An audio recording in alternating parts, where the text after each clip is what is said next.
Hello, Forks Community Church. I just want to welcome you to another training session here as we continue our series entitled On Mission, where we're equipping you with 5 practices to live on mission with Jesus.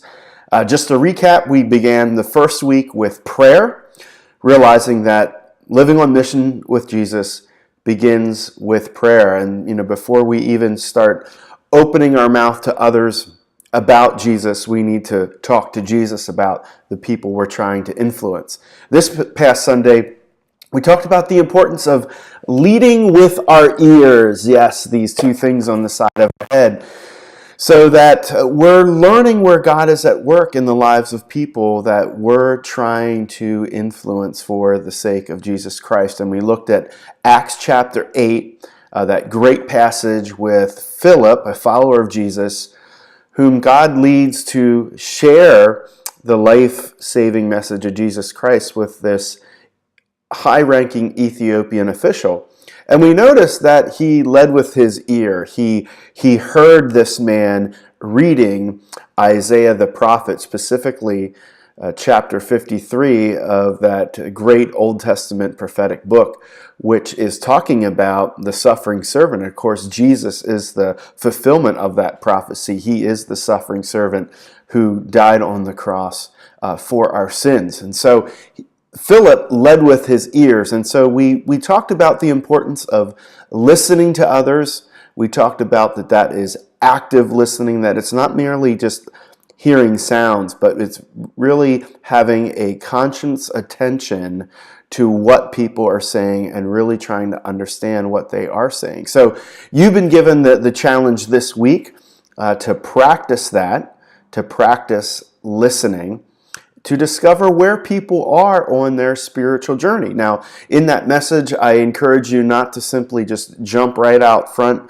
with that question, do you know Jesus? Of course, depending upon your level of relationship with you have this person, maybe that is a fair question to begin with. But for others, maybe we're just trying to get to know the person and we just want to learn some things about them. We want to get them talking about themselves. So what I'm going to do today is share 4 ways you can establish common ground with the person that you're praying for, or with anyone for that matter, someone that you just meet, a neighbor, a coworker, so things like that. So I'm going to actually share these 4 ideas from this great book called Finding Common Ground, How to Communicate with Those Outside the Christian Community While We Still Can. I'd highly encourage you to read this book. The author is Tim Downs there. I'll move my hand so you can see it. The author is Tim Downs. I read this several years ago, and I was deeply impressed by what he said, and I must say it had a profound impact on my life and kind of changed my paradigm on how I really talk to those who don't yet know Jesus. So he lists 4 categories of questions that we can use that would be helpful just to establish common ground with those who don't yet know Jesus. And the first one is just questions about the listener's background. As I said in my message on Sunday, people love to talk about themselves, so let's give them the chance, let's leverage that, and just get them talking. So, we could just ask them a question like, where did you grow up? What do you do for a living? Do you have children? What did you get from your family that you want to pass on to your kids? So just ask them questions about their family heritage. It would even be fair to ask them, do you attend church anywhere? That was one of the questions I mentioned on Sunday. That is a good question to kind of determine where someone is at on their spiritual journey. So questions about the listener's background. Number 2, questions about asking the listener's opinion or advice. So maybe someone would be shocked if you ask them their opinion on something. So many times we're just freely giving our opinions about things, whether people want it or not.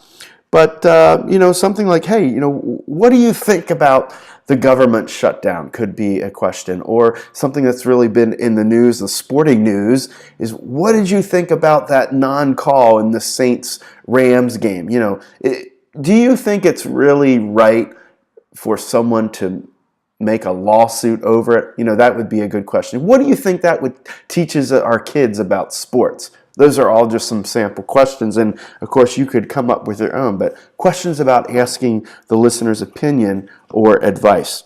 Thirdly, questions that involve the listener's imagination. So, for example, hey, if you won the lottery, what would you do with all that money? If someone had given you $1 million, how would you spend that $1 million? Those questions will reveal what's important to people, because after all, what we do with our money shows where our values are. And then fourthly, questions that ask for the listener's emotions. We're asking questions like, how do you feel? I mean, that's a question that's asking for a listener's emotions. Like, how do you feel about that government shutdown? We're not just asking what they think, but what they feel. What do they feel in their heart? So those are just 4 sample questions, 4 very easy questions. Again, I would encourage you, if you want to read more about it, to purchase Tim Downs' book, Finding Common Ground. And I would even encourage you to write down your own questions. I think I've shared this before with you all, that sometimes I even will write down questions before I go and have a conversation with someone, whether it's like official counseling, or whether I'm just going to have coffee or a meal with someone just to socialize. I always want to think about, how can I gently steer this conversation to Jesus? Or, what are some key questions I want to ask, just so that I can know more about this person and establish common ground with them? So there's nothing wrong with doing that. I often write down these questions in my Notes app on my iPhone or in Evernote.